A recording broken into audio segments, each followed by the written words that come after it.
Excuse me, sir. Could you tell me why all the birds are dying? We're very sorry, we don't know yet. We're working on it.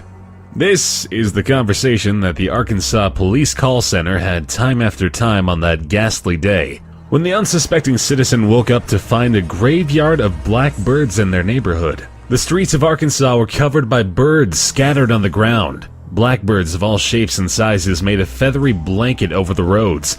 In people's gardens, on the pavement, mostly dead but often bleeding while struggling for their last breath, the tortured creatures apparently just fell from the sky, and no one knew why.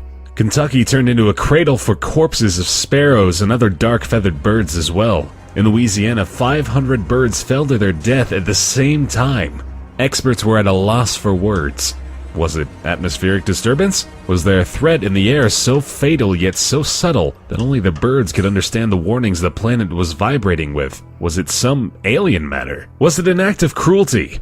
Were they all being poisoned because of someone's ghoulish agenda? Were they disturbed by previous fireworks, or was it all an incredible coincidence? No conclusion has ever been reached. The tortured birds fell to their death, whether pushed by some invisible force or inspired to suicide by some threat undetectable by humans. We will never know. The animals passed away and the events never reoccurred. All that's left are horrid images in the minds of all who awoke to a truly apocalyptic sight.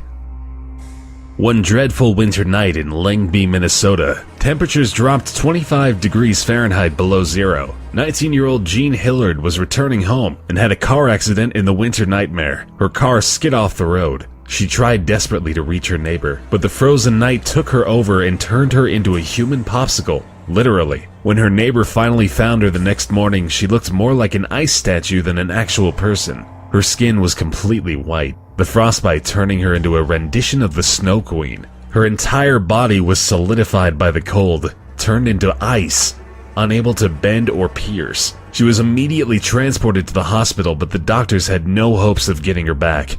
Even if they did manage to melt her back to a normal human temperature, she would have certainly suffered from brain damage, and her skin would never come back to normal. The frost would forever leave its mark. She was wrapped in an electric heating pad, and her family and friends waited in distress to see if they would ever see another sign of life in their loved one. What no one expected, especially not the doctors, was that Jean would start to twitch in a couple of hours, to convulse her body and finally eventually open her eyes.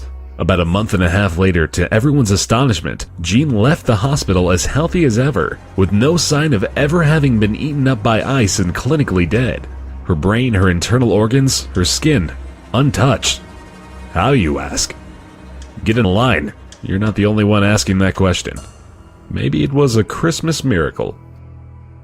February 24th, 1942, Los Angeles. Sirens are voicing themselves, calling people to action. An object appeared in the sky. It was floating through the night, threatening those below.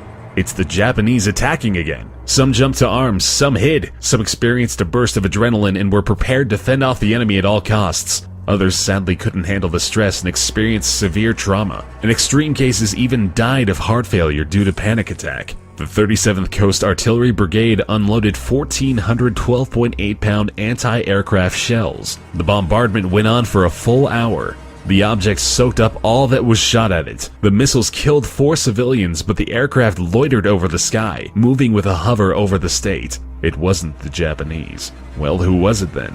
The government made no effort to come up with a plausible story, calling it a weather balloon. And even though most people aren't quite as gullible as the government would want them to be, the fact of the matter is that no one was offered, or managed to offer, any other answer to this day.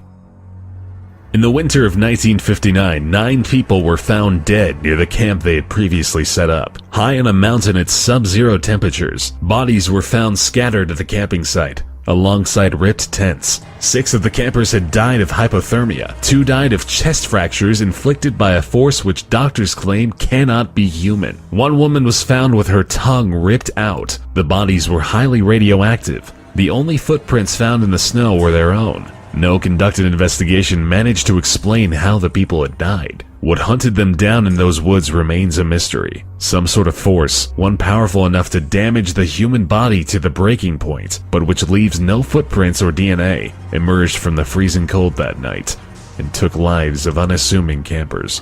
sounding like something from a horror movie. The mystery remains unsolved to this day.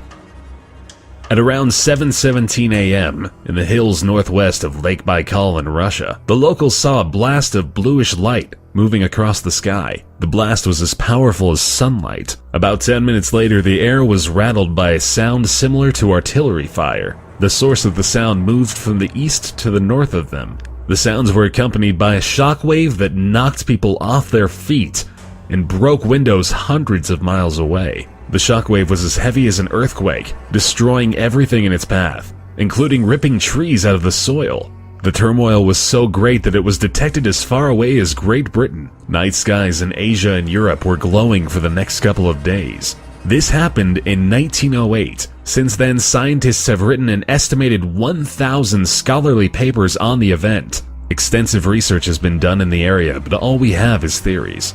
Meteor, comet, alien attack, secret weapon testing. Each theory is as likely and unlikely as the other. The fact of the matter is, our planet was shaken up, and we don't know why or by what, or by whom. Most importantly, we have no idea whether something like this is to be expected again.